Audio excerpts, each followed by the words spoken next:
Hello and welcome to knowledge का village. दोस्तों, महंगाई जिस स्पीड से बढ़ती जा रही है, ऐसी कंडीशंस को देखते हुए गवर्नमेंट एम्प्लॉइज एंड पेंशनर्स की नज़र साल में 2 बार मिलने वाले डीए यानी कि महंगाई भत्ते पर टिकी हुई रहती है कि कब डीए बढ़ने की घोषणा होने वाली है।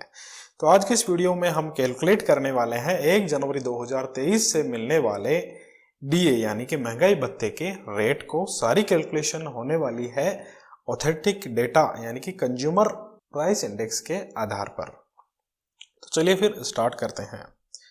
दोस्तों, गवर्नमेंट ऑफ इंडिया के लेबर ब्यूरो ने 31 अक्टूबर 2022 को एक प्रेस रिलीज के माध्यम से सितंबर 2022 के लिए कंज्यूमर प्राइस इंडेक्स की वैल्यू की घोषणा कर दी है।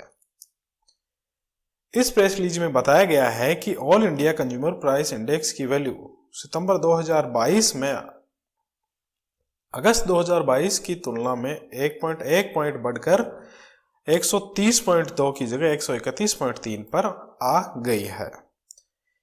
दोस्तों, ये जो कंज्यूमर प्राइस इंडेक्स है, इसके लिए बेस ईयर है 2016 को माना गया है। तो चलिए फिर इस कंज्यूमर प्राइस इंडेक्स के आधार पर हम कैलकुलेट करते हैं डीए की रेट को। देखिए, ये कुछ डेटा है हमारे पास कंज्यूमर प्राइस इंडेक्स का पिछले 12 महीनों का।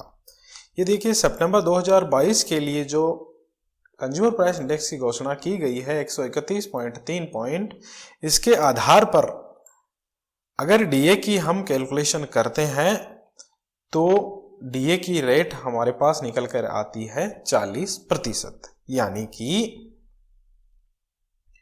अगर सितंबर 2022 की कंज्यूमर प्राइस इंडेक्स और इससे पहले के महीनों की कंज्यूमर प्राइस इंडेक्स के आधार पर हम 1 अक्टूबर 2022 से इफेक्टिव डीए की कैलकुलेशन करते हैं तो वो हमारे पास 40% आती है। यानी कि 1 अक्टूबर 2022 से ऑलरेडी जो डीए की जो वैल्यू है हमारे पास 40% तक हो चुकी है, जबकि आने वाले 3 महीने यानी कि अक्टूबर, नवंबर और दिसंबर 2022 के लिए कंज्यूमर प्राइस इंडेक्स की घोषणा होना अभी बाकी है।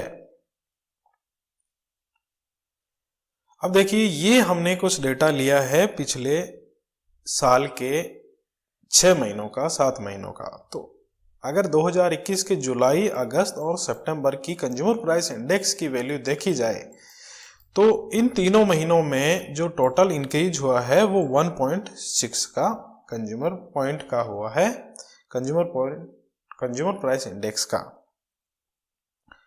और अगले 3 महीनों में देखें, अक्टूबर, नवंबर और दिसंबर 2021 में, तो ये वैल्यू जो है, ये इसमें कंज्यूमर प्राइस इंडेक्स जो है 2.1 पॉइंट की वृद्धि हुई है। अगर 2022 में हम पिछले 3 महीनों की कंज्यूमर प्राइस इंडेक्स के डेटा देखें तो जुलाई, अगस्त और सितंबर तीनों महीनों में मिलाकर जो कंज्यूमर प्राइस इंडेक्स में की वैल्यू में जो इंक्रीज हुआ है वो भी 2.1 पॉइंट आता है।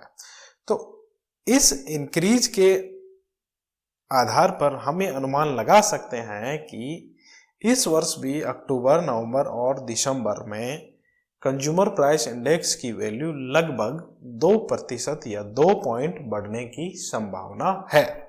अब इस संभावित कंज्यूमर प्राइस इंडेक्स के आधार पर हम 1 जनवरी 2023 से इफेक्टिव होने वाले डीए की कैलकुलेशन करते हैं। अब देखिए, जनवरी से लेकर सितंबर का डेटा हमारे पास ऑलरेडी कंज्यूमर प्राइस इंडेक्स का अवेलेबल है। फर्स्ट केस में हमने क्या माना है कि अक्टूबर, नवंबर और दिसंबर में कंज्यूमर प्राइस इंडेक्स में कोई चेंज नहीं होगा और कंज्यूमर प्राइस इंडेक्स की वैल्यू 131.3 पर बनी रहेगी। तो अगर इन तीनों महीनों में हम कोई चेंजेज नहीं मानते हैं संभावित, तो 1 जनवरी 2023 से डीए की जो कैलकुलेशन आती है वो आती है 42%। अब दूसरे केस में हम क्या मानते हैं, सितंबर 2022 तक हमारे पास कंज्यूमर प्राइस इंडेक्स का डेटा अवेलेबल है। अब हम मान के चल रहे हैं कि अक्टूबर, नवंबर और दिसंबर 2022 में भी पिछले वर्ष की कंपैरिजन में या पिछले वर्ष की तरह ही लगभग 2.1% या 2.1 पॉइंट की वृद्धि होने वाली है। तो हमने अक्टूबर में 0.7 बढ़ाकर इसको 132 रख दिया है, नवंबर में फिर 0.7 बढ़ाकर 132.7 कर दिया है और दिसंबर में फिर 0.7 बढ़ाकर 133.4 कर दिया है। यानी कि सितंबर से दिसंबर का जो कंज्यूमर प्राइस इंडेक्स का जो डिफरेंस है वो आएगा 2.1 पॉइंट। यानी कि सितंबर 2022 से हम मान के चल रहे हैं कि दिसंबर 2022 तक कंज्यूमर प्राइस इंडेक्स की वैल्यू 2 पॉइंट तक बढ़ेगी। तो इस डेटा के आधार पर जो 1 जनवरी 2023 से जो डीए होने वाला है उसकी कैलकुलेशन भी हमारे पास निकल के आ रही है 42%। तो इन दोनों कैलकुलेशन के आधार पर हम कह सकते हैं कि अगर अक्टूबर, नवंबर और दिसंबर 2022 की कंज्यूमर प्राइस इंडेक्स में बहुत ज़्यादा या बहुत बड़ा चेंज नहीं होना है या नहीं होगा, तो 1 जनवरी 2023 से जो मिलने वाला डीए है उसकी रेट 42% होगी। वर्तमान में जो डीए मिल रहा है वो 1 जुलाई 2022 से इफेक्टिव है और उसकी वैल्यू है 38%। अपनी कैलकुलेशन के अकॉर्डिंग जो पूर्वानुमानित डीए की वैल्यू है या डीए के परसेंटेज है जो इफेक्टिव होगा 1 जनवरी 2023 से, उसकी वैल्यू है 42%। यानी कि जनवरी 2023 से एक बार फिर डीए में 4% की भारी वृद्धि होने की पूरी संभावना है। उम्मीद है दोस्तों आज का ये वीडियो आपको पसंद आया। अगर पसंद आया तो हमारे चैनल को सब्सक्राइब करना ना भूलें। Thank you.